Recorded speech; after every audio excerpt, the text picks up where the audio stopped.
কষ্ট লাগে। কিছুদিন পরপর দেখা যায় কিছু মানুষের মধ্যে চুলকানি রোগ দেখা দেয়। এই চুলকানির কারণে এরা আর কোনো কিছু খুঁজে পায় না, শরীরের মধ্যে চুলকাইতে চুলকাইতে ক্লান্ত হয়ে যায়, যার কারণে অন্য কোনো কিছু খুঁজে না পেয়ে আল্লাহর হাবিবের ইজ্জতের উপর আঘাত করার চেষ্টা করে। আল্লাহর হাবিবের ইজ্জতের উপর ইতিপূর্বে অনেকে আঘাত করেছে, অনেকে আল্লাহর হাবিবের ইজ্জত নিয়ে তারা হেচড়া করেছে, আল্লাহর হাবিবের ইজ্জত নিয়ে তারা হেচড়া করেছে। আমরা দেখেছি ইন্ডিয়াতে রূপক শর্মা আল্লাহর রাসূলের ইজ্জত নিয়ে তারা হেচড়া করেছে।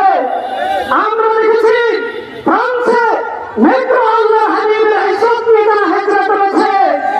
আমরা বাংলাদেশ থেকে নবী প্রেমিক তাওহীদি জনতা এর প্রতিবাদ জানিয়েছি, বিক্ষোভ করেছি।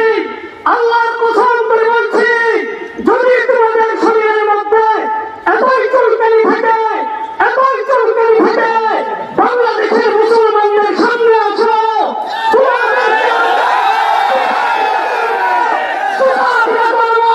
তোমাদের কল্লা আমরা উড়িয়ে দিব। কথা বলেন,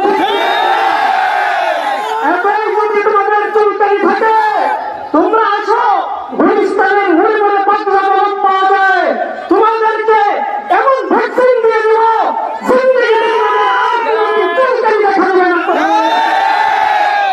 দ্বিতীয় কথা, আমাদের দেশে অনেক আশিক রাসূলকে আমরা ভালো এবং আউয়ালে দেখতে পাই। আমি আশিক রাসূলদেরকে বলতে চাই, তোমাদের ইশকের নবী আজকে কোথায় গেল?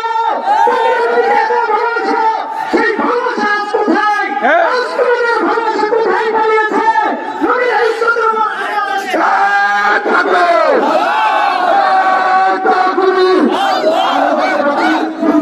আল্লাহর রাসূলের ইজ্জত নিয়ে যারা তারা হেচড়া করবে, রাসূলের ইজ্জতের উপর যারা আঘাত করবে, আমরা দেখতে যাব না সে মুসলমান নাকি হিন্দু, আমরা এটা দেখবো না সে বৌদ্ধ নাকি মুসলমান, আমরা কোন ধর্ম মত কোন কিছুই দেখবো না। তার ব্যাপারে একটাই সিদ্ধান্ত দেখতে চাই, তাকে ফাঁসির কাস্টে